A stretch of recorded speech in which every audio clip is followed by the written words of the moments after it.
ఆశగల ప్రాణాన్ని తృప్తిపరిచే దేవుడు పార్ట్ 1లో చూసాము. దేవుడి పట్ల ఆశ కలిగి ఉండాలి. ఏ ఆశను తృప్తిపరుస్తాడు? మనందరికీ డబ్బు సంపాదించాలని ఆశ ఉంటుంది, ఇల్లు కొనుక్కోవాలని ఆశ ఉంటుంది, కారు కొనుక్కోవాలని ఆశ ఉంటుంది, మంచి హ్యాపీగా ఉండాలని ఆశ ఉంటుంది, పెళ్లి చేసుకోవాలని, పిల్లల్ని కనాలని, వాళ్ళను మంచి భవిష్యత్తులో ఉంచాలనే ఆశ ఉంటుంది. సో అలా ఆశపడడంలో తప్పు లేదు. అలాంటి ఆశలను దేవుడు తప్పకుండా నెరవేరుస్తాడు. ఆశపడ్డ ప్రాణాన్ని ఆయన తృప్తిపరుస్తానన్నాడు. దాంతోపాటు అత్యాశను దేవుడు నెరవేర్చాడు. ఇప్పుడు ఒక దొంగతనానికి వెళ్ళాలనుకుంటాడు, ఒక వ్యభిచారం చేసే వ్యక్తి వ్యభిచారం చేయాలనుకుంటాడు, వాళ్ళకు కూడా ఆశలు ఉంటాయి. అలాంటి వాళ్ళ ఆశలు దేవుడు నెరవేర్చాడు. ఇప్పుడు ఒక దొంగ, ప్రభువా నేను దొంగతనానికి వెళ్తున్నాను, నాతో సహాయానికి రా, నాకు తోడుగా ఉండు అన్నప్పుడు దేవుడు సహాయంగా రాడు, తోడుగా ఉండడు. నాకు ఆశపడుతున్నాను, నా ఆశను తృప్తిపరచన్నాడు, ప్రార్థించాడు, తృప్తిపరచలేడు. సో దేవుడి చిత్తానుసారమైన ఆశ, దేవుడి ఇష్టానుసారమైన ఆశ కలిగి ఉండాలి ఎప్పుడైనా కూడా. సో నేను డబ్బు సంపాదించుకోవాలి, మంచి ఇల్లు కట్టుకోవాలి, లేకపోతే మంచిగా సంపాదించుకోవాలి, మంచి బిజినెస్ పెట్టుకోవాలి, సంపాదించుకోవాలి అని ఇలాంటి ఆశ కలిగినప్పుడు దేవుడు తృప్తిపరుస్తాడు. న్యాయమైనది ఏదైనా కూడా నువ్వు అడుగు, దేవుడు తృప్తిపరుస్తాడు.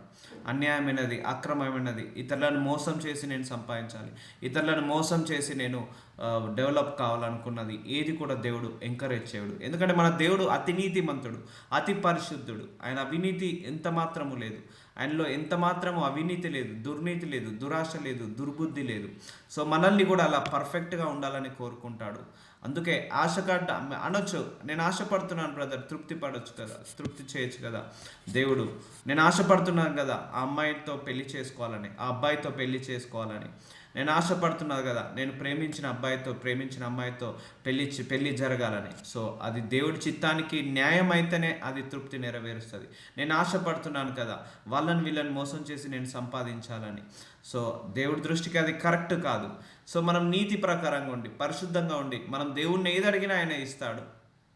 కాబట్టి ఆశగడ్డ ప్రాణాన్ని తృప్తిపరిచే దేవుడు. ఇవన్నీ భూలోక సంబంధమైన ఆశలు. సో మన శరీర సంబంధమైన ఆశలు, మంచి రుచికరమైన భోజనం తినాలి, అది శరీర సంబంధమైన ఆశ. మంచి గృహం ఉండాలి, అది శరీర సంబంధమైన ఆశ. కారు ఉండాలి, మంచి శరీర సంబంధమైన ఆశ. పట్టు చీర ఉండాలి, పట్టు నగలు ఉండాలి, శరీర సంబంధమైన ఆశలు. ఇవన్నీ కూడా దానితో పాటు ఆత్మ సంబంధమైన ఆశ కూడా కలిగి ఉండాలి. అది ముఖ్యము. మనందరికీ కూడా first priority will goes to spiritual growth. Spiritual విషయంలో డిజైర్ కలిగి ఉండాలి. వాక్యం ఎక్కువసేపు వినాలి, వాక్యాన్ని ఎక్కువగా చదువుకోవాలి, దేవుడితో ఎక్కువసేపు గడపాలి, దేవుడితో ఎక్కువగా సహవాసం చేయాలి. ఇదే మనల్ని దేవుడికి నిత్య జీవానికి నడిపించేది. సో ఈ లోక సంబంధమైన ఆశలు మనందరికీ ఉంటాయి. ఈ లోక సంబంధమైన ఆశల వల్ల మనం దేవుడికి దగ్గరగా కాలేము. మన ఆశ ఎక్కువగా 100% ఫస్ట్ ప్రియారిటీ ఎక్కువ దేవుడితో గడపాలన్న ఆశ ఎక్కువగా ఉండాలి. ఆయనలో ఏకం కావాలన్న ఆశ, పరలోక రాజ్యంలో నివాసం చేయాలన్న ఆశ, పరలోక రాజ్యానికి వారసులు అవ్వాలన్న ఆశ, పరలోక రాజ్యానికి మనం దగ్గర కావాలని ఆశ, దేవుడికి దగ్గరగా కావాలని ఆశ, దేవుళ్ళో ఏకం కావాలని ఆశ, దేవుడి వాక్యానుసారంగా నడవాలని ఆశ, ఎక్కువసేపు ప్రార్థన చేయాలని ఆశ, ఆయనను ఆరాధించాలని, స్తుతించాలని ఆశ. ఇలాంటి ఆశలు కలిగి ఉండాలి. ఎందుకంటే మనకు దేవుడికితో గడిపే నిత్య సహవాసము, దేవుడితో గడిపే ఆ సమయము అది అతి విలువైనది, అతి శ్రేష్టమైనది. సో అలాంటి ఆశలు కూడా కలిగి ఉండాలి. సో మనం భూలోక సంబంధమైన విషయాల మీదనే మనసు పెట్టుకొని వీటి మీదనే ఆశ కలిగి ఉంటున్నాము. ఓకే, మనము భూలోకాన్ని విడిచిపెట్టేటప్పుడు ఏ కారుని మనం తీసుకెళ్ళలేము, ఏ ఇల్లుని తీసుకెళ్ళలేము, మనం కొనుక్కున్న వస్తువులను ఏది తీసుకెళ్ళలేము. అది ఇక్కడ ఉండి మనం అవసరాని కోసం వాడుకొని మళ్ళీ మనం వెళ్ళిపోయేటప్పుడు ఏ ఒక్కటి కూడా ఉపయోగపడదు. సో మన ఆత్మ దేవుడి దగ్గరికి వెళ్తుంది. కాబట్టి ఆత్మీయ సంబంధమైన ఆశ ఎక్కువగా కలిగి ఉండాలని కోరుకుంటున్నాడు దేవుడు. ఎందుకంటే మనము ఇక్కడ టెంపరరీ సిటిజన్స్, పర్మనెంట్ సిటిజన్ మనకు హెవెన్. సో ఆ పర్మనెంట్గా మనము యుగముల వరకు ఉండేది మనం దేవుడితో మాత్రమే. సో ఆ ఆశ కలిగి ఉండాలి. సో మనం ఒక 1000 కోట్లు సంపాదించుకున్నాం, కష్టపడి నీతిగానో న్యాయంగానో ధర్మంగానో సంపాదించుకున్నాం.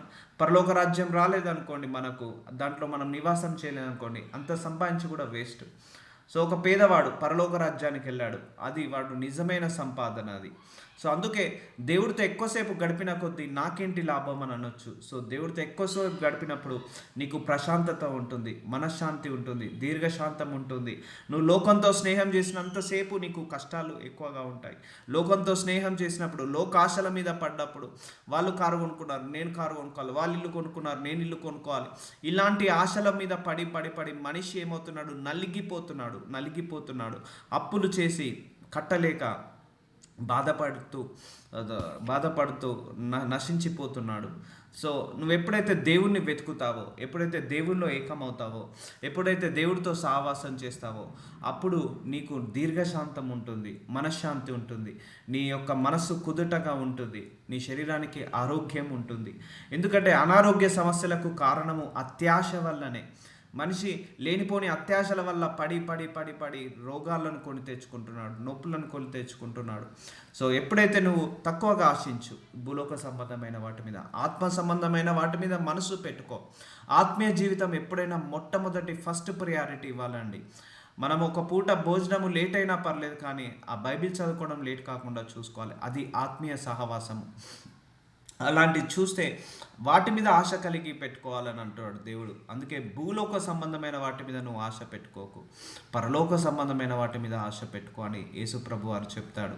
అందుకే నీ ఆశ ఎక్కువగా దేవుడి వాక్యాన్ని వినాలి, దేవుడి వాక్యాన్ని చదవాలి, ప్రార్థించుకోవాలి, బైబిల్ చదువుకోవాలి, అలాగే ఆరాధించాలి, స్తుతించాలి, ఆయనతో ఎక్కువసేపు గడపాలి, ఆయన మాటలే పలకాలి అన్న ఆశతో ఉండాలి. ఎందుకంటే రానున్న రోజుల్లో ఈ వాక్యం కూడా కరువు అవుతుంది. చాలామందికి అయ్యో ఎవరైనా వాక్యం చెప్తే బాగుండు అన్న ఆశ కలుగుతుంది, కానీ చెప్పే వాళ్ళు ఉండరు. రానున్న రోజుల్లో ఈ బైబిల్ కూడా ఉండకపోవచ్చు, అలాంటివి జరుగుతుంటా ఉంటాయి. అందుకే వాక్యం ఉన్నప్పుడే దాన్ని చదువుకోవాలి, జ్ఞానము నేర్చుకోవాలి, వాక్య పరిచర్య జ్ఞానము, వాక్య జ్ఞానముతో నిండిపోవాలి మనము. అప్పుడు వాక్య జ్ఞానంతో నిండుకున్నప్పుడు దైవ జ్ఞానంతో నిండుకున్నట్టు. So spirituality is the main important for us. First important మనకు స్పిరిచువాలిటీ. సో దాని మీద ఆశ కలిగి పెట్టుకోవాలి. చూద్దాము కీర్తన గ్రంథము 107:9 ఏలైనగా ఆశగల ప్రాణమును ఆయన తృప్తిపరిచి ఉన్నాడు. సో ఇక్కడ నేను చెప్పాను, ఆశ అంటే 2 రకాల ఆశ, భూలోక సంబంధమైన ఆశ, పరలోక సంబంధమైన ఆశ. ఇంకోటి ఆత్మీయ సంబంధమైన ఆశ, శరీర సంబంధమైన ఆశ. శరీర సంబంధము కారు కొనుక్కోవాలి, ఇల్లు కట్టుకోవాలి, పిల్లలు పెళ్లి చేయాలి అండ్ పెళ్లి చేసుకోవాలి, లేకపోతే పిల్లల్ని కనాలి, ఇవన్నీ శరీర సంబంధమైనది. సో సంపాదించుకోవాలి, బిజినెస్ చేయాలి, శరీర సంబంధమైనది. దాంతోపాటు అది ఉండాలి, నేను కాదనను, పెళ్లి చేసుకోవాలని ఆశ ఉండాలి, దాని తగ్గట్టుగా వరుడిస్తాడు, పిల్లల్ని కనాలి, సో వాళ్ళని భవిష్యత్తు ఇవ్వాలి, సో అదొక ఆశ. వాళ్ళకి మంచి భవిష్యత్తు ఇవ్వాలని చదివియాలి, అదొక ఆశ. లేకపోతే ఇల్లు కట్టుకోవాలని ఒక ఆశ, కారు కొనుక్కోవాలని ఆశ, ఇంటికి కంప్లీట్గా మంచి నివాసం కలిగి ఉండాలని ఆశ. ఉండడంలో తప్పులేదు, నేను తప్పు కాదనను. సో దాంతోపాటు ఆత్మీయ సంబంధమైన ఆశ కూడా కలిగి ఉండాలని దేవుడు చెప్తున్నాడు. ఆశగల ప్రాణమును ఆయన తృప్తిపరిచి ఉన్నాడు. సో అందుకే మనం ఏదో ఒక విషయంలో ఆశ కలిగి ఉండాలి. ఆ ఆశ ఎలా ఉండాలి? దేవుడి చిత్తానుసారంగా ఉండాలి, దేవుడికి అనుకూలమైనదిగా ఉండాలి. చెప్పాను కదా, ఆశపడడంలో తప్పు లేదు, కానీ అత్యాశ పడొద్దు. నువ్వు సంపాదించిన ఆస్తి నీకు మిగలడాలి అని ఆశపడుతున్నావు, అది తప్పు కాదు.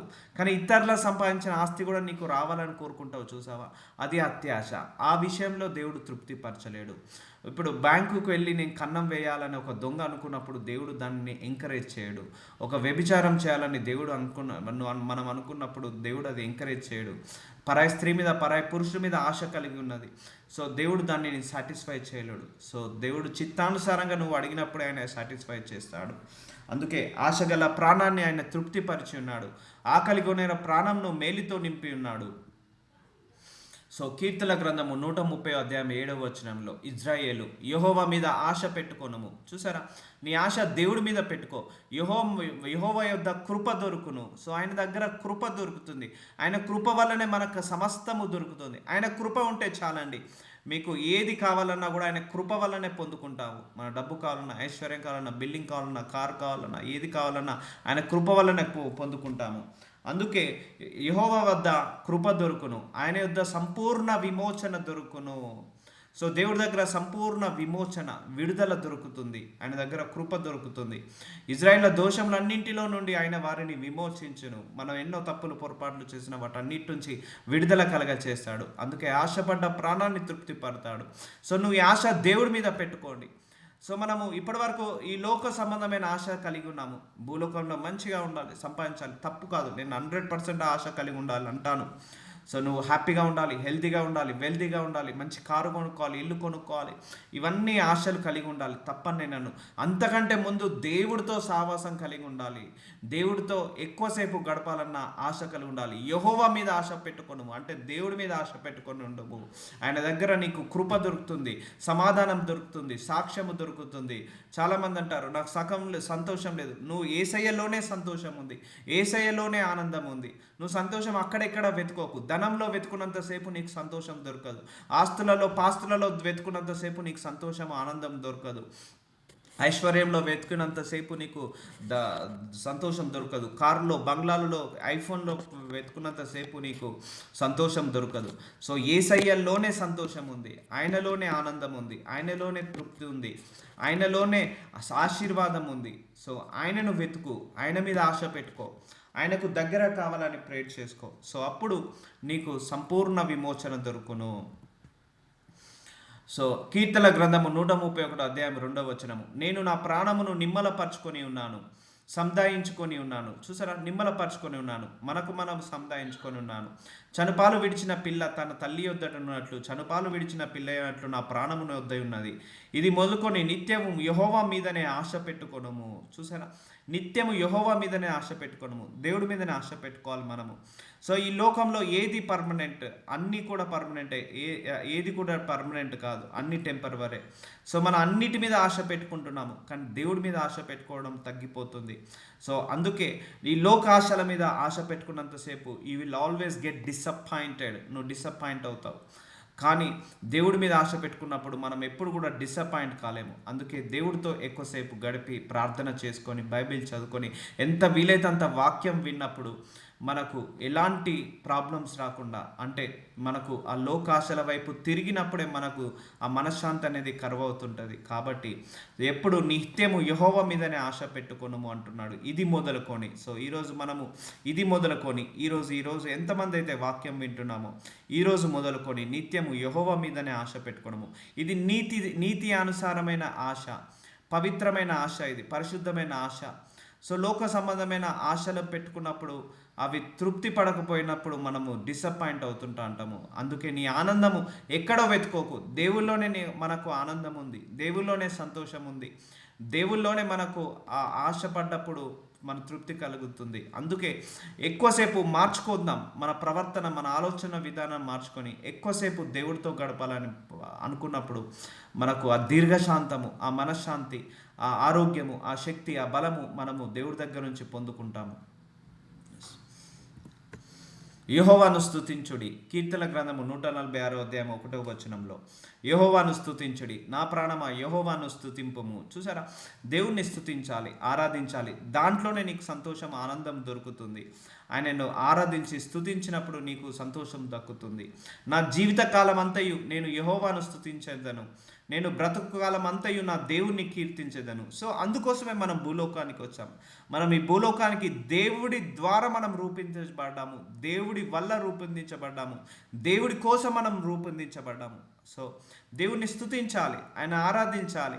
సో జీవితకాలం అంతయు యెహోవాను స్తుతించేదను. మనం జీవితకాలం అంతా డబ్బుని స్తుతిస్తున్నాము, మనుషులను స్తుతిస్తున్నాము, ఆ బంగ్లాలను, కార్లను, పట్టుచీరలను, నగలను, వీటిని స్తుతిస్తున్నాము. సో ఇది కాదు. జీవితకాలం అంతా నేను యెహోవాను స్తుతించదను, నేను బ్రతుకు కాలం అంతయు నా దేవుణ్ణి కీర్తించదను. మన బ్రతుకు కాలం అంతా దేవుణ్ణి కీర్తించాలి. సో ఈ ఆశ కలిగి ఉండాలి. సో ఆయన వాక్యం మీద ఆశ కలిగి ఉండాలి, వాక్యం చదువుకోవాలనే ఆశ కలిగి ఉండాలి, దగ్గరగా కావాలనే ఆశ కలిగి ఉండాలి. సో ఈ ఆశ చాలా ఇంపార్టెంట్. ఆత్మలు ఎదగాలి, ఆత్మీయంగా ఎదగాలనే ఆశ కలిగి ఉండాలి. సో ఇదే మన నిత్య జీవానికి నడిపించేది. సో నిత్య జీవానికి వారసులు అయ్యేది. సో ఒకరికి ఉంటుంది, నేను 100 కోట్లు సంపాదించాలి, కలిగి ఉన్నాడు, 100 కోట్లు సంపాదించాడు, అటు కష్టాలు పడ్డాడు, ఇటు కష్టాలు పడ్డాడు, వాళ్ళను మోసం చేశాడు, వీళ్ళని మోసం చేశాడు, వాళ్ళను అన్యాయం చేశాడు, 100 కోట్లు సంపాదించాడు, కానీ తినడానికి టైం కూడా లేనంతగా సంపాదించుకున్నాడు. తర్వాత చనిపోయాడు. అందులో ఏ ఒక్క రూపాయి కూడా తీసుకోపోకుండా అయిపోతుంటుంది. సో జీవితాంతం ప్రయాసపడ్డాడు, జీవితాంతం కష్టపడ్డాడు. సో జీవితాంతము అందరినీ మోసం చేసి సంపాదించుకున్నాడు.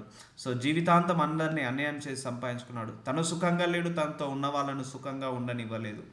సో ఒక రోజు వచ్చేసింది, ఈ లోకాన్ని విడిచిపెట్టే రోజు.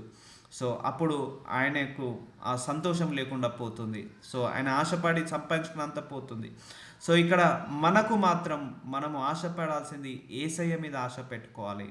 అప్పుడు ఆయన నీకున్న హృదయ వాంఛలన్నిటిని కూడా ఆయన నెరవేరుస్తాడు. సో అందుకే ఎక్కువసేపు as much of as possible అంటారు కదా, ఎంత వీలైతే అంత ఎక్కువసేపు దేవుడితో గడపడం మొదలు పెట్టండి. ఎందుకంటే ఆ ఫోన్లలో నువ్వు టైం వేస్ట్ అయిపోతుంది. లేకపోతే ఆ ఇంటి విషయాలు ఈ ఇంటి విషయాలు మాట్లాడడంలో టైం వేస్ట్. ఇవన్నీ నిత్య జీవానికి వారసులుగా నడిపించలేవు. నీ స్పిరిచువాలిటీ, నీ ఆత్మీయత పెరగాలంటే ఎక్కువసేపు ప్రార్థనలో గడపాలి, ఆరాధనలో స్తుతిలో గడపాలి, దేవుణ్ణి డే అంతా ఆరాధిస్తూనే ఉండాలి, మెడిటేట్ చేస్తూనే ఉండాలి. ఇలాంటి ఆశ కలిగి ఉండాలి. నా దేవుణ్ణి కీర్తించేదను. సో దేవుణ్ణి కీర్తించాలని ఆశ కలిగి ఉండాలి. నా దేవుణ్ణి స్తుతించాలని ఆశ కలిగి ఉండాలి.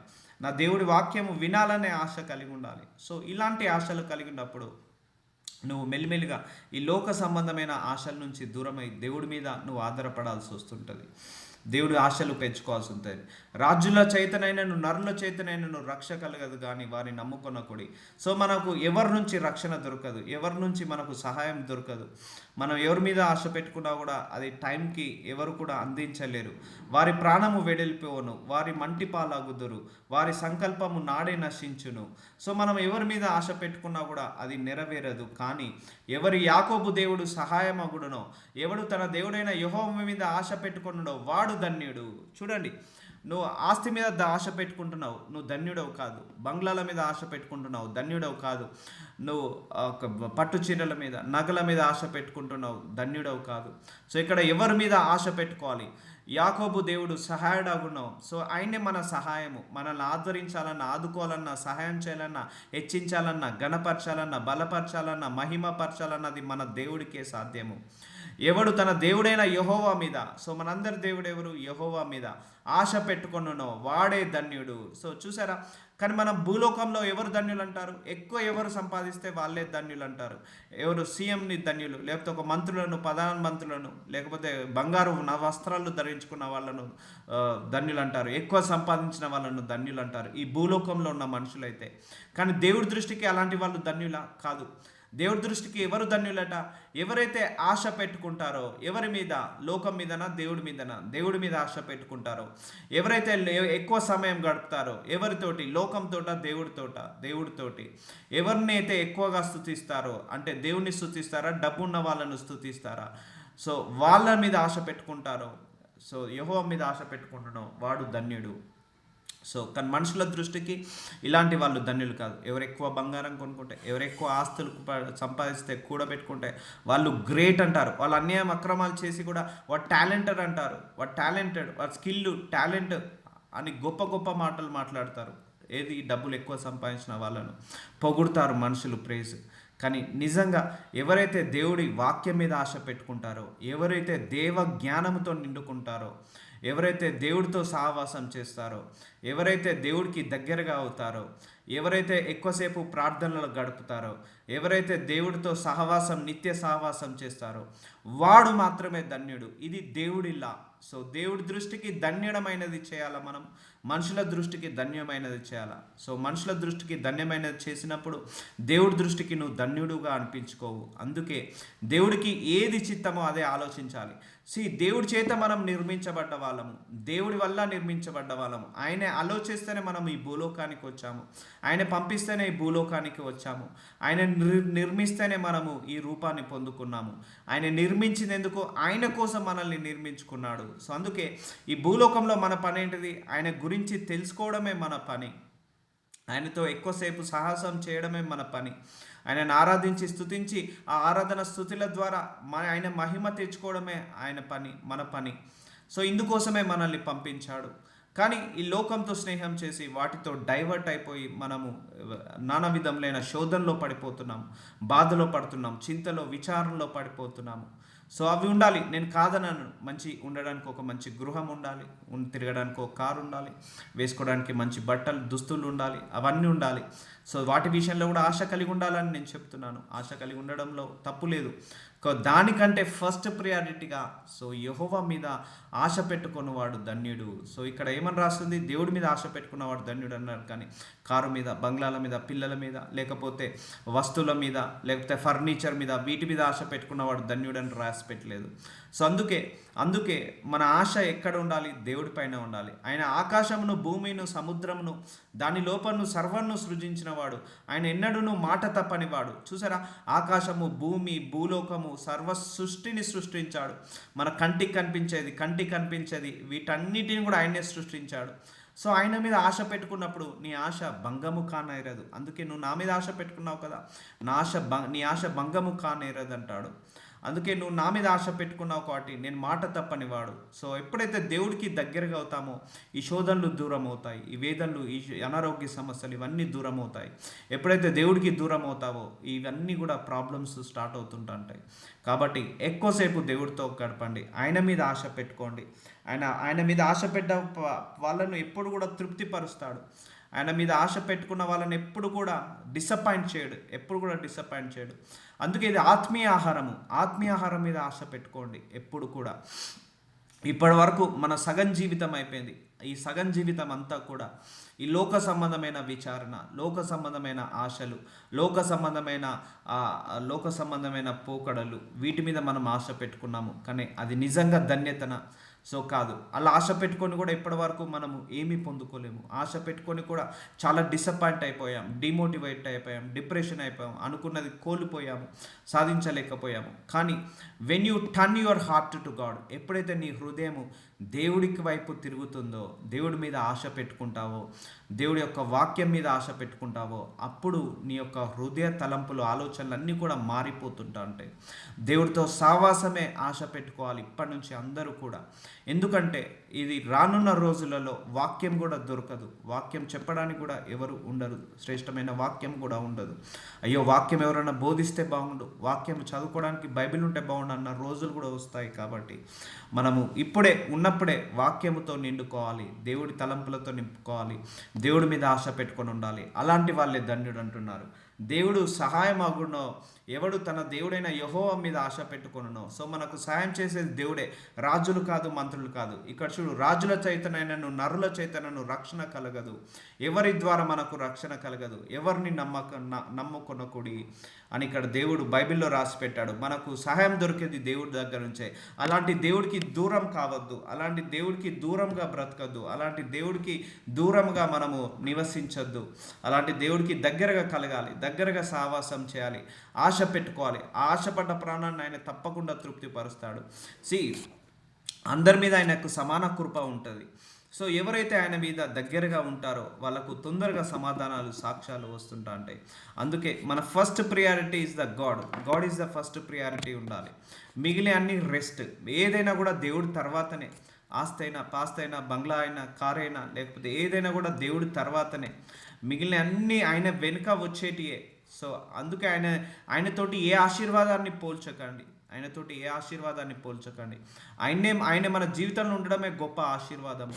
ఆయన మన జీవితంలో ఉండడమే గొప్ప ఆనందం, గొప్ప సంతోషము. సో చాలామంది అనుకుంటారు, సో దేవుడిని నమ్ముకున్న తర్వాత ప్రాబ్లమ్స్ ఉంటాయి, కష్టాలు ఉంటాయి. కాదు, నువ్వు రాంగ్ డైరెక్షన్లో వెళ్ళినప్పుడే నీకు ప్రాబ్లమ్స్, కష్టాలు వస్తాయి. సో ఎప్పుడైతే ఈ దేవుణ్ణి వెతుకుతావో, దేవుణ్ణి వెంబడిస్తావో, ఈ దేవుల్లో నువ్వు ఏకమవుతావో, అప్పుడు నువ్వు సంతోషంగా ఉంటావు. అందుకే నీ సంతోషం ఎక్కడో వెతుకోకు, దేవుల్లో వెతుకో నీ సంతోషం.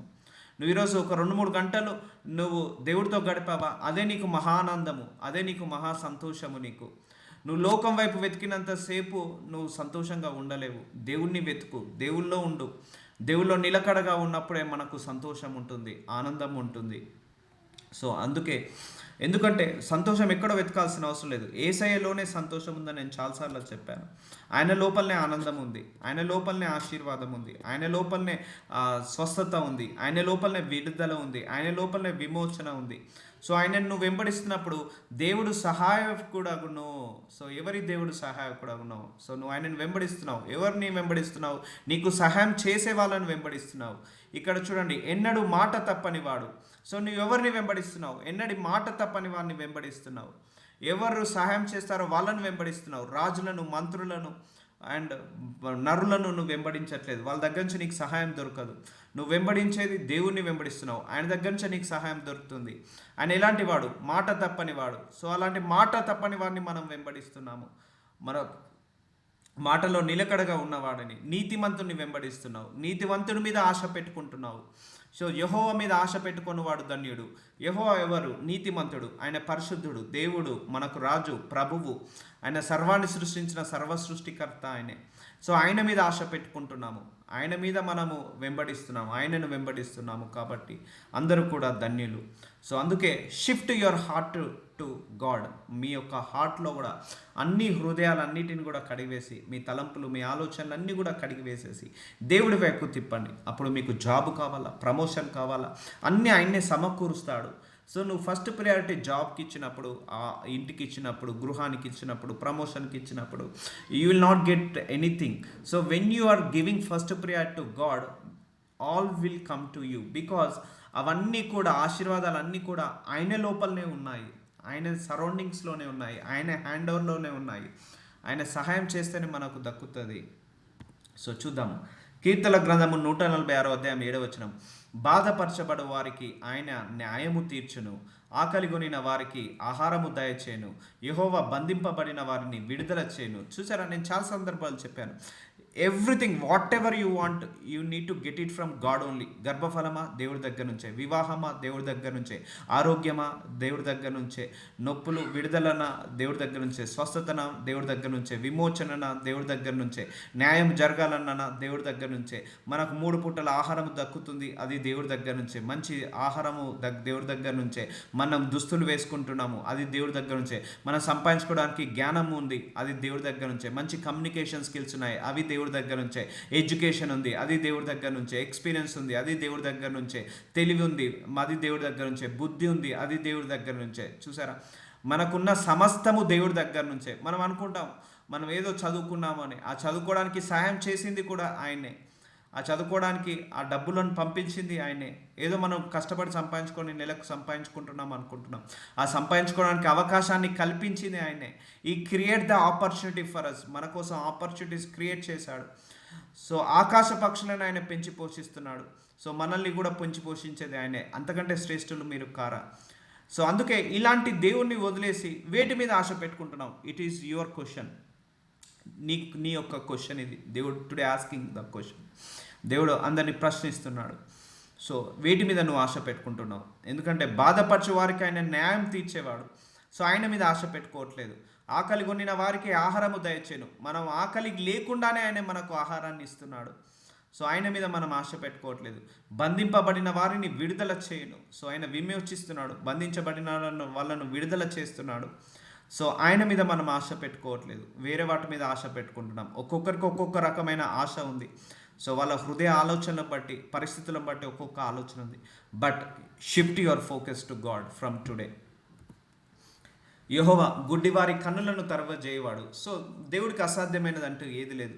చాలామంది కన్నులు లేని వాళ్ళకు కూడా, పుట్టి గుడ్డి వాళ్ళకు కూడా ఆయన కన్నులు ఇచ్చిన దేవుడు. యెహోవా కృంగిన వారిని లేవనెత్తువాడు. యెహోవా నీతిమంతులను ప్రేమించువాడు. సో కృంగిన వారిని లేవనెత్తువాడు, బలహీనులను బలపరచువాడు, అనారోగ్య సమస్యల నుంచి విడుదల కలిగించేవాడు, స్వస్థతల నుంచి విడుదల కలిగించేవాడు. సో ఇవన్నీ ఎందుకు చెప్తున్నాడు దేవుడు అంటే, these all are the my characters, my capacity, my capability అని చెప్తున్నాడు దేవుడు మనందరికీ కూడా. ఇది నా పరిస్థితి, ఇది నా యొక్క కెపాసిటీ, ఇది నేను ఇవన్నీ చేయగలుగుతాను. సో ఇవన్నీ నేను చేసే దగ్గర నువ్వు నన్ను వదిలేసి నువ్వు దేని మీద ఆశ పెట్టుకుంటున్నావు? నన్ను వదిలేసి నువ్వు దేని మీద ఆధారపడుతున్నావు? నన్ను వదిలేసి నువ్వు జాబు మీద ఆధారపడుతున్నావా? ప్రమోషన్ మీద ఆధారపడుతున్నావా? లేకపోతే వేరే వాటి మీద ఆధారపడుతున్నావా? లేకపోతే వేటి మీద ఆశ పెడుతున్నావు? ఆధారం కాదు, వేటి మీద ఆశ పెట్టుకుంటున్నావు? ఆశ నా మీద పెట్టుకో అంటాడు దేవుడు. సో గుడ్డి వాళ్ళను కూడా నేను కన్నులు తెరచేస్తాను, కుంగిపోయిన వారిని లేవనెత్తుతాను, నీతిమంతులను ప్రేమిస్తాను నేను. సో ఆశగడ్డ ప్రాణాన్ని తృప్తిపరుస్తాను. ఆ ఆశ ఏదో నువ్వు నా మీద పెట్టుకో అంటున్నాడు దేవుడు.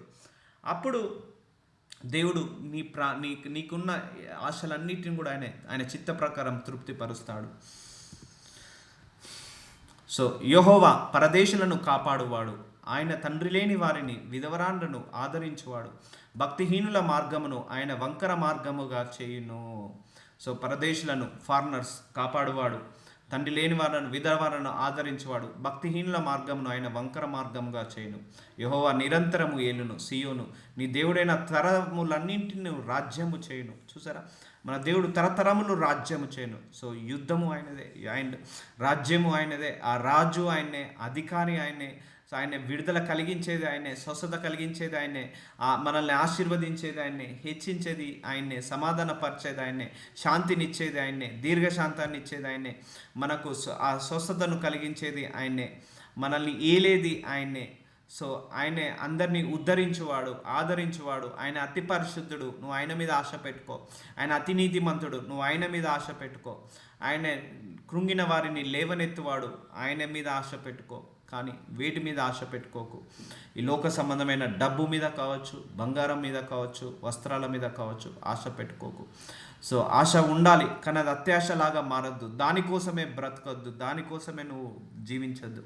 ఎందుకంటే ఈ లోకానికి వచ్చిన పర్పస్ వేరు, దేవుడు మనల్ని భూలోకానికి పంపించిన పర్పస్ వేరు. చెప్తున్నా కదా, దేవుడు మనల్ని ఎందుకు పంపించాడంటే మనము ఆయన గురించి ఎంత వీలైతే అంత తెలుసుకొని, ఈ లోకానికి రావడమే మనం ఆయన గురించి తెలుసుకోవడానికి, ఈ లోకానికి రావడమే ఆయనను ఆరాధించి స్తుతించి మన ద్వారా ఆయన మహిమ పొందుకోవడం, ఈ లోకానికి రావడమే నువ్వు ఇచ్చే సాక్ష్యాల ద్వారా ఆయన మహిమ పొందుకోవడం, ఈ లోకానికి మనము రావడమే ఆయన యొక్క గొప్పతనం గురించి, మంచితనం గురించి, స్వభావం గురించి, లక్షణాల గురించి తెలుసుకొని ఆయనతో సావాసం చేసుకొని దేవుడి దగ్గరికి యుగ యుగములు మనము నివాసం చేయడానికి.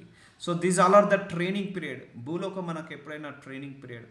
సో చెప్తున్నా కదా, నువ్వు ఎంత సంపాదించినా ఏ ఒక్క రూపాయి కూడా నువ్వు పట్టుకొని వెళ్ళలేవు. There is no access at all. చూద్దాం.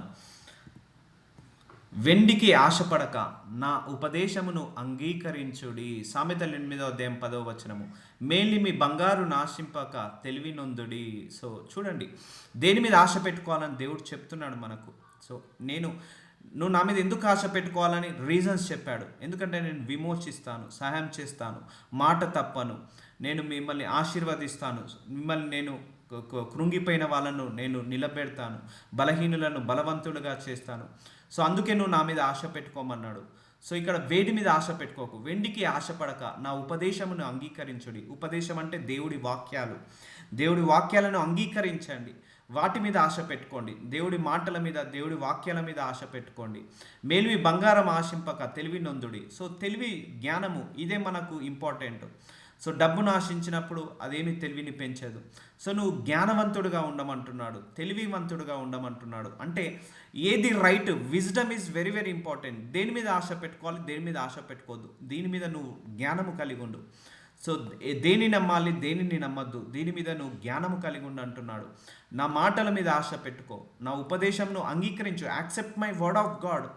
నువ్వు బంగారం మీద ఆశ పెట్టుకుంటున్నావు, వెండి మీద ఆశ పెట్టుకుంటున్నావు, కానీ నా వాక్యం మీద నువ్వు ఆశ పెట్టుకోవట్లేదు, నా మాటల మీద నువ్వు ఆశ పెట్టుకోవట్లేదు. జ్ఞానము ముత్యముల కన్నా శ్రేష్టమైనది. చూసారా, బంగారము, వెండి, వజ్రాలు, వీటికంటే జ్ఞానము చాలా ఇంపార్టెంట్ అంటున్నాడు దేవుడు. అదే జ్ఞానము, లోక సంబంధమైన జ్ఞానం కాదు, దైవ జ్ఞానము చాలా ఇంపార్టెంట్. ఈ బైబిల్ చాలా మంది దగ్గర లేదండి. దీంట్లో చాలా మర్మాలు ఉన్నాయి, చాలా గొప్పతనం ఉంది బైబిల్లో, చాలా చాలా చాలా డీపర్ మర్మాలు ఉన్నాయి. అది మన ఊహకు కూడా అందని మర్మాలు ఈ వాక్యంలో ఉన్నాయి. ఈ జ్ఞానంతో నువ్వు నిండుకో. ఇది బంగారం కంటే, ముత్యము కంటే, వెండి కంటే ఇది చాలా శ్రేష్టమైనది దైవ జ్ఞానము. వీటితో నువ్వు నిండు. శ్రేష్టమైనది విలువగల సొత్తులేవి దానితో సాటి కావు. చూసారా, జ్ఞానం ఇంపార్టెంట్ అంటున్నాడు. విజ్డమ్ అన్ని విషయాలలో. అవును, ఇప్పుడు డబ్బు ఉంటే మనం జ్ఞానాన్ని సంపాదించుకోలేము, జ్ఞానం ద్వారా డబ్బు సంపాదించుకోగలుగుతాము. ఒక మనిషి డబ్బు సంపాదించాలంటే వాడి నాలెడ్జ్, వాడి స్కిల్, వాడి టాలెంట్. సో అలాగే ఒక డబ్బు ఉంది, డబ్బుతో నువ్వు జ్ఞానాన్ని కొనుక్కోలేవు, స్కిల్ని కొనుక్కోలేవు, టాలెంట్ను కొనుక్కోలేవు డబ్బుతోటి. సో అది ఇన్బిల్డ్ అది. అందుకే జ్ఞానం సంపాదించాలని ఆశ పెట్టుకోండి. అదేంటిది? దైవ జ్ఞానము. అందుకే ప్రతి విషయంలో జ్ఞానము కలిగి ఉండాలి. ఇప్పుడు తెలుసో తెలియక పిల్లలకు పెళ్లి చేస్తారు. సో వాళ్ళ జ్ఞానము లేక గొడవలు పడి, కొట్లాటలు పడి వాళ్ళు విడిపోతుంటా అంటారు. అది జ్ఞానము లేక. ఎలా హ్యాండిల్ చేయాలి, సిచ్యువేషన్స్ ఎలా హ్యాండిల్ చేయాలి, అండ్ సర్కమ్స్టాన్సెస్ని ఎలా హ్యాండిల్ చేయాలి. సో జ్ఞానము, విజ్డమ్, అన్ని విషయాలలో, బిజినెస్ పెట్టాలన్న జ్ఞానము, పరిచర్య నడిపించాలన్న జ్ఞానము, లేకపోతే జాబ్ చేయాలన్న జ్ఞానము, పిల్లల్ని పెంచి పోషించాలన్న జ్ఞానము, లేకపోతే అండ్ మ్యారేజ్ లైఫ్ని లీడ్ చేయాలన్న జ్ఞానము, ఆఫీస్లో వర్క్ చేయాలన్న, 10 మందితోటి మాట్లాడాలన్న జ్ఞానము. సో ఇది ఇంపార్టెంట్ అంటున్నాడు. సో జ్ఞానము సంపాదించాలని ఆశ పెట్టుకోండి. వెండిని బంగారము కంటే, వజ్రాల కంటే నా ఉపదేశాల మీద ఆశ పెట్టుకోండి, నా వాక్యం మీద ఆశ పెట్టుకోండి అని దేవుడు చెప్తున్నాడు. దానితో సాటి కావు. సో సామెతలు 13:4 సోమరి ఆశపడును గాని వాని ప్రాణముకేమీ దొరకదు, శ్రద్ధ గలవారి ప్రాణము పుష్టిగా నుండును. కొంతమంది ఆశపడతారు, వాళ్ళు సోమరితనంగా ఉంటారు కాబట్టి వాళ్ళకు ఏమీ దొరకదు. సో ఆశపడడం మాత్రమే కాదు, దాని గురించి ప్రయత్నించు అంటున్నాడు. ఆశపడ్డ తర్వాత దాన్ని ప్రయత్నించు. ఫెయిల్యూర్ అవుతాయి, ప్రయత్నించు. ప్రయత్నించు, అయినా ఫెయిల్యూర్స్ వస్తాయి, ప్రయత్నించు. One day you will get success. So నువ్వు దేని గురించి అయితే ప్రార్థిస్తున్నావో దాని గురించి నువ్వు ప్రయత్నించాలి. ప్రార్థించి ప్రయత్నం లేకపోతే ఫెయిల్యూర్ అయిపోతున్నాయి. సో ప్రార్థించాలి, ప్రయత్నం చేయాలి, ప్రార్థించాలి, ప్రయత్నం చేయాలి. సో మరి ఆశపడతాడు కానీ వాని ప్రాణంకి ఏమీ దొరకదు. సో ఆశపడడం కాదు, దాంట్లో నువ్వు ప్రయత్నంలో కూడా ఫలితాలు పొందుకోవాలి. సో ప్రయత్నంలో కూడా సిద్ధంగా ఉండాలి. సో దొరకదు. శ్రద్ధ గలవారి ప్రాణము పుష్టిగా నుండును. సో ఆశపడడంలో తప్పు లేదు, దాని గురించి ప్రయత్నం చేయకపోవడంలో తప్పు ఉంది అని అంటున్నాడు. సో ఏ విషయంలో మనం ఆశపడవచ్చు. సో కారు కొనుక్కోవాలని, సో ఇంట్లో ప్రేయర్ చేసుకొని కారు కావాలని ప్రేయర్ చేస్తే అవుతుందా? కాదు కదా. బయటికి వెళ్ళాలి, చేయాలి, ఏదో కష్టం చేసుకోవాలి, సంపాదించుకోవాలి, కారు కొనుక్కోవాలి. సో అలా సోమరి ఎప్పుడు కూడా అక్కడే ఉండి నడి మంచాల్లో పడుకొని కలలు గంట అంటాడు. అలా జరిగితే పని జరగదు అంటున్నాడు. సో ఇలా కొన్ని విషయాలలో ఆశ పెట్టుకోండి, కొన్ని విషయాలలో ఆశ పెట్టుకోకండి. ఎలాంటి ఆశ పెట్టుకోవాలి, ఎవరి మీద ఆశ పెట్టుకోవాలని దేవుడు చెప్తున్నాడు. నేను చెప్పాను, ఒక దొంగతనం వెళ్ళేటప్పుడు, అయ్యా నేను ఆశపడుతున్నాను నాకు ఇస్తావా అంటే ఆయన ఇవ్వడు. ఒక వ్యభిచారం చేసే వ్యక్తి, ఆశపడుతున్నాను నేను పరాయి స్త్రీ మీద, పరాయి పురుషుడి మీద ఆశపడుతున్నాను, ఇస్తాడంటే ఆయన ఇవ్వడు. సో అందుకే మీరు అనొచ్చు, బ్రదర్ నేను ఆశపడుతున్నాను నాకు ఇవ్వట్లేదు అని అనొచ్చు. అది దేవుడి చిత్తానుసారమైన ఆశ అయినప్పుడే జరుగుతుంది అది. ఇంకొకటి చూద్దాం, ఎలాంటి విషయాల మీద ఆశ పెట్టుకోవద్దు. సామెతలు 6:24 చెడు స్త్రీ యొద్దకు పోకుండము, పరస్త్రీ పలుకు ఇచ్చకపు మాటలు లోకబడకుడు, ఇవి నిన్ను కాపాడును.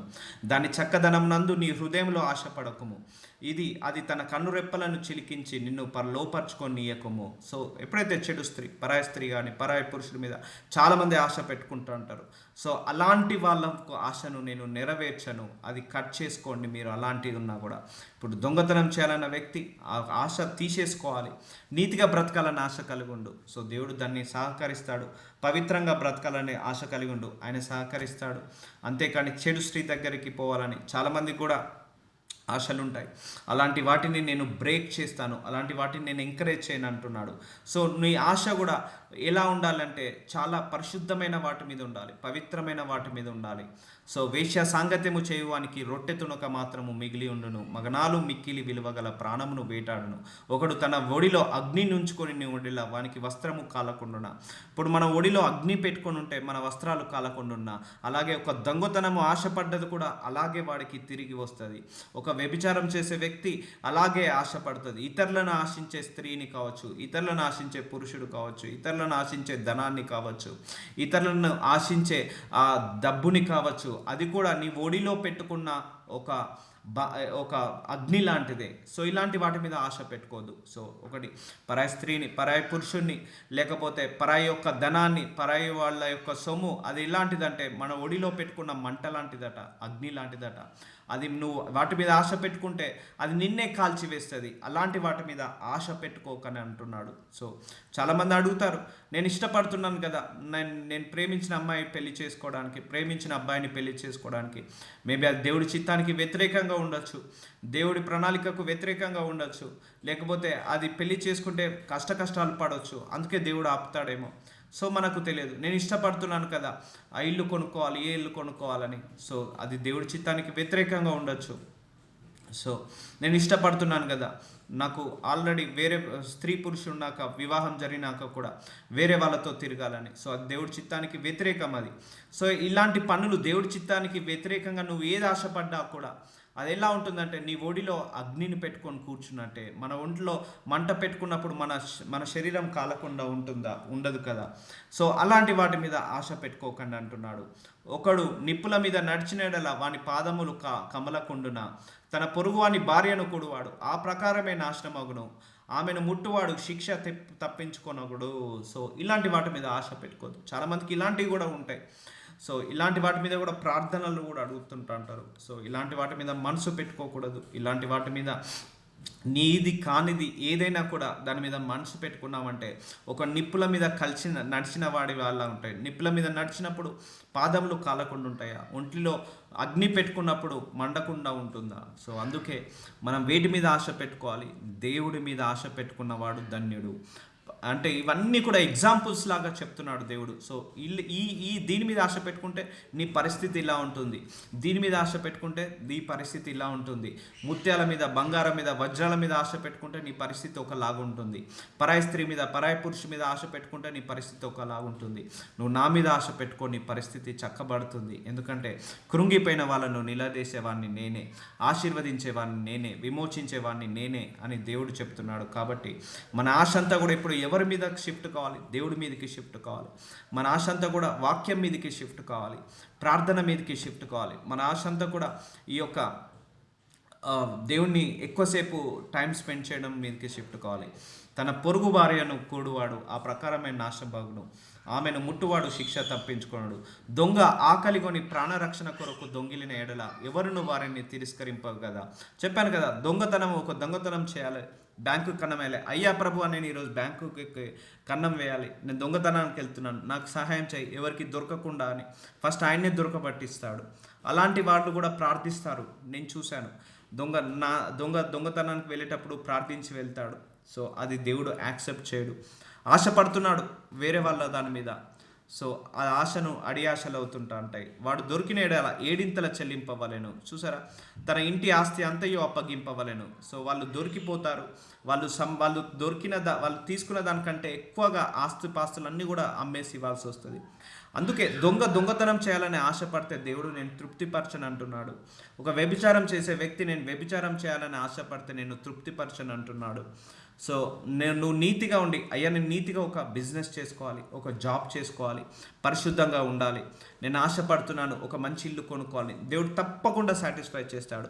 అయ్యా నేను న్యాయంగా, నీతిగా, నిజాయితీగా సంపాదించాలి, దేవుడు తప్పకుండా ఆ ద్వారాలను ఓపెన్ చేస్తాడు.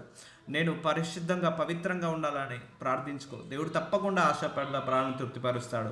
నువ్వు ఖచ్చితంగా నేను ఇంకా ఆత్మలు ఎదగాలి, ఆత్మీయంగా ఎదగాలని ప్రార్థించుకో, దేవుడు తప్పకుండా సహాయం చేస్తాడు, తప్పకుండా ఆ ఆశలను నెరవేరుస్తాడు. లేకపోతే వీసా రావాలి, జాబ్ కావాలి, లేకపోతే గృహం కొనుక్కోవాలి, కారు కొనుక్కోవాలి, వీటన్నిటి మీద ఆశ పెట్టుకో, దేవుడు తప్పకుండా నెరవేరుతాడు. కానీ దానికంటే ముందుగా ఫస్ట్ ప్రియారిటీగా దేవుడి మీద ఆశ పెట్టుకోండి. అప్పుడు దేవుడు నీకున్న సమస్తాన్ని కూడా సమకూరుస్తాడు, ఆశగడ్డ ప్రాణాన్ని తృప్తిపరుస్తాడు. కాబట్టి జాగ్రత్తము జరిగించువాడు కేవలము బుద్ధిశూన్యుడు, ఆ కార్యము చేయవాడు స్వనాశమును కోరువాడే. వాడు దెబ్బలకు అవమానమునకు పాత్రుడగును, వానికి కలిగిన అపకీర్తి ఎన్నటికీ తొలగిపోదు. సో జారత్వం అంటే తెలుసు మనందరికీ కూడా, ప్రాస్టిట్యూషన్. సో ఇలాంటి వాటి మీద మనసు పెట్టుకొని ఇలాంటి వాటిని నడిపించేవాడు ఏదో ఒక రోజు దెబ్బ తినిపోతాడు. సో అందుకే నీ ఆలోచనలు, నీ తలంపులు, నీ హృదయము అన్నీ కూడా అతి పరిశుద్ధంగా ఉండాలి. ఆలోచనలో కూడా దొంగతనం చేయాలని రావద్దు, ఆలోచనలో కూడా వ్యభిచారం చేయాలని రావద్దు, తలంపులో కూడా చెడుతనం రావద్దు, మన హృదయంలో కూడా చెడుకు ఆలోచించద్దు, మన హృదయంలో కూడా నెగిటివ్గా ఎవరిని శపించుకోవద్దు, ఎవరిని తిట్టుకోవద్దు. సో ఇవన్నీ కూడా మనము అలవాటు చేసుకోవాలి. వాక్యం వినగానే కాదు, మనల్ని ప్యూరిఫై చేసుకోవాలి, నడినెత్తి నుంచి అరికాల వరకు ప్యూరిఫై చేసుకోవాలి. ప్రార్థించాలి, అయ్యా నీ చిత్తానుసారంగా అడిగే శక్తిని నాకు ఇవ్వండి. ప్రార్థించుకోవాలి, ఎక్కువసేపు నీతో గడపాలని ఆశపడుతున్నానయ్యా, తృప్తిపరచునైనా. అవును, చాలామందికి ఉంటుంది చాలాసేపు ప్రార్థించాలని. ప్రార్థన చేయగానే ఏదో ఒక శోధన, ఏదో ఒక వేదన, ఎవరో ఒకరు తలుపు కొడుతుంటారు, లేకపోతే ప్రార్థించడం స్టార్ట్ కాగానే నిద్ర వస్తుంటుంది, ప్రార్థించడం స్టార్ట్ కాగానే శరీరం బలహీన పడిపోతుంటుంది, ప్రార్థించనీయదు, శరీరం సహకరించనీయదు, నోరు తిరగదు ప్రార్థించాలంటే. అదే మనము వేరే ముచ్చట్లు పెట్టాలంటే చాలా నోరు పనిచేస్తుంది, లేకపోతే పిల్లలు డిస్టర్బ్ చేస్తూ అంటారు. సో అలాంటి ఆశ కూడా మనం ప్రార్థించినప్పుడు దేవుడు నెరవేరుస్తాడు. సో ప్రార్థించుకుందాం. అందరూ ప్రార్థనలో ఏకీభవించండి. నజరుడైన యేసయ్య, ఆశగల ప్రాణాన్ని తృప్తిపరిచే దేవుడవన్నావు తండ్రి. ఈరోజు ఇప్పటి వరకు మేము శరీర సంబంధమైన వాటి మీద ఆశ పెట్టుకున్నామయ్యా. ఈరోజు నుంచి మేము ఆత్మ సంబంధమైన వాటి మీద ఆశ పెట్టుకునే కృపను మాకు అనుగ్రహించండి తండ్రి. ఈరోజు వరకు మేము భూలోక సంబంధమైన వాటి మీద ఆశ పెట్టుకున్నామయ్యా. పరలోక సంబంధమైన వాటి మీద కూడా ఆశ పెట్టుకునే కృపను మాకు అనుగ్రహించండి అయ్యా. ప్రభువ అయ్యా, మాకు పరలోక రాజ్యం కావాలనే ఆశ పెట్టుకుంటున్నామయ్యా. అయ్యా, మేము పరలోక రాజ్యంలో నిత్య నివాసం చేయాలనే ఆశ పెట్టుకుంటున్నాము తండ్రి. మీతో ఎక్కువసేపు గడపాలనే ఆశ పెట్టుకుంటున్నామయ్యా. మీతో ఎక్కువసేపు వాక్యము చదవాలని, ఎక్కువసేపు వాక్యం వినాలని ఆశ పెట్టుకుంటున్నాను తండ్రి. అయ్యా, ప్రార్థించాలని ఆశ పెట్టుకుంటున్నామయ్యా. మిమ్మల్ని ఆరాధించాలని, స్తుతించాలని ఆశ పెట్టుకుంటున్నాం తండ్రి. అవన్నీ మాకు జరగడం లేదు నాయన. దానికి కావలసిన శక్తినివ్వండి, సామర్థ్యాలను దయచేయండి, దానికి కావలసిన కృపను అనుగ్రహించమని ప్రార్థిస్తున్నాము తండ్రి. అయ్యా, ఇప్పటి వరకు మేము లోకంలో ఆశలు పెట్టుకున్నాము, మేము ఆ లోకాన్ని వెంబడించాము, కానీ మా ఆశలు కూడా ఏది కూడా నెరవేరలేదయ్యా. కానీ మీలోనే సంతోషం ఉంది, మీలోనే ఆనందం ఉంది, మీలోనే శాంతి ఉంది, మీలోనే సమాధానం ఉంది తండ్రి. వాటన్నిటిని వదిలేసి అయ్యా, మిమ్మల్ని వదిలేసి వాటన్నిటిని వెంబడించామయ్యా. ఈరోజు నుంచి ఎవరైతే యెహోవా మీద ఆశ పెట్టుకొని ఉంటారో వాడు ధన్యుడు అన్నావు తండ్రి. ఈరోజు నుంచి మా ఆశ మీ మీద పెట్టుకునే కృపను మాకు అనుగ్రహించమని ప్రార్థిస్తున్నాను. మా హృదయాలన్నిటినీ మీ వైపుకు తిప్పండి నాయన. మా మనసులను మీ వైపుకు తిప్పండి. మా ఆశ భంగము కానేరదు నాయన. ఆశపడ్డ ప్రాణాన్ని తృప్తిపరుస్తానన్నావు తండ్రి. అయ్యా, మీ మీద ఎక్కువగా ఆశ పెట్టుకునే కృపను మాకు అనుగ్రహించండి. లోకం వైపున్న మా మనస్సుని మీ వైపుకు తిప్పుకోమని నజరుడైన యేసు నామములో ప్రార్థిస్తున్నాను తండ్రి. Amen, amen.